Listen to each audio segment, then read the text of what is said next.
वो गर्मियों की छुट्टियां गुजारने हमारे घर आए थे। उस वक़्त हम काफ़ी छोटे थे।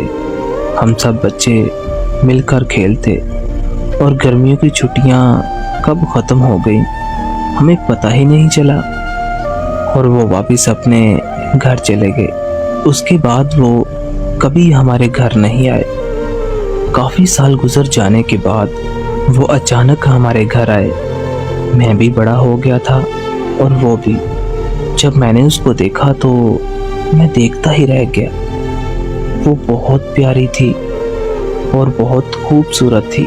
मैं घर के कामों में अम्मी जान की मदद कर रहा था तो वो मजाक करने लगी कि खाला जी इसकी शादी करवा दो ताकि इसकी बीवी आपकी मदद तो करेगी। ये बेचारा और कितनी देर आपकी मदद करेगा। तो मैंने उसे कहा कि तुम ही अम्मी की मदद कर दो। मेरे इतना कहने पर वो हंसने लगी और अम्मी जान की मदद करने लगी और मैं बाकी लोगों के पास जाकर बैठ गया। कुछ देर के बाद जब अम्मी किचन से बाहर गए तो उसने मुझे आवाज़ दी तो मैं उसके पास गया तो उसने मुझे एक गिफ्ट दिया और बोला ये मेरी तरफ से आपके लिए। मैंने उसी वक्त वो गिफ्ट खोला तो उसका और मेरा नाम एक साथ लिखा था। इस तरह उसने मुझे प्रपोज किया। मैं बहुत खुश था। मैंने भी हाँ कर दी। इस तरह हमारी बात होने लगी। हम रोज़ रात को छत पर बैठकर बहुत सारी बातें करते।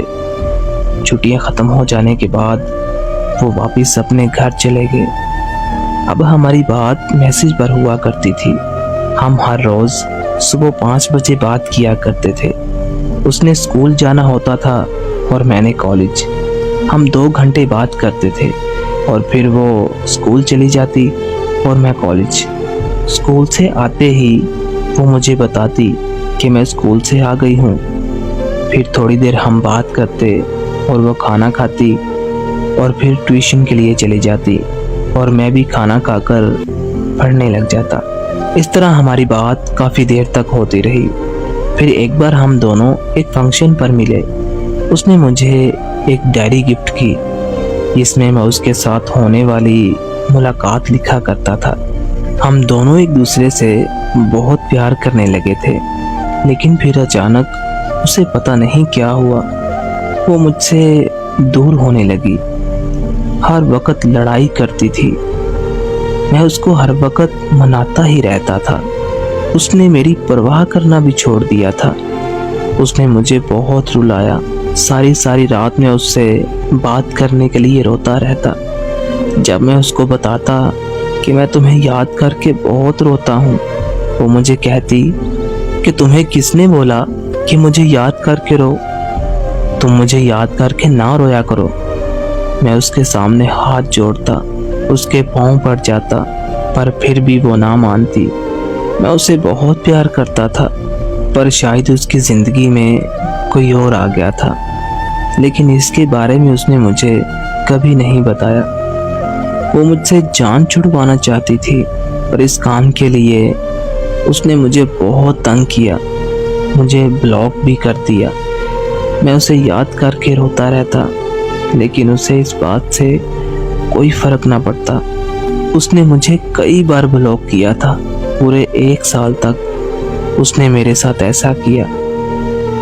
मैंने बहुत बर्दाश्त किया कि चलो आज ठीक हो जाएगी लेकिन नहीं, मैं गलत था। और फिर एक दिन ऐसा आया कि मेरी बर्दाश्त भी ख़त्म हो गई और मैंने उसको बहुत सारी बातें सुनाई। जितनी मेरे दिल में थी सब कह डाली और फिर मैंने उसको ब्लॉक कर दिया। उसके बाद हमारी कभी बात नहीं हुई और ना उसने कभी बात करने की कोशिश की। याद तो मुझे उसकी आज भी आती है लेकिन क्या करें, उसको मेरी मोहब्बत की कदर ही नहीं थी। आज दिल फिर से बहुत उदास है। उससे बात किए हुए मुझे आज 2 साल हो गए हैं और आज मेरी कज़न से मेरी बात हुई। उसने मुझे बताया कि वो किसी लड़के से बात करती है। मुझे बहुत दुख हुआ। मैं सोचता हूँ कि मैंने उसके साथ तो कुछ भी गलत नहीं किया था। लेकिन उसने मेरे साथ ऐसा क्यों किया? अगर उसकी ज़िंदगी में कोई और आ गया था तो वो मुझे बता देती, मैं उसकी खुशी में ही खुश हो जाता। लेकिन उसने मुझे नहीं बताया। उसने मुझे बहुत तंग किया। लेकिन मेरी फिर भी खुदा से दुआ है कि वो जिसके साथ भी रहे हमेशा खुश रहे। आमीन।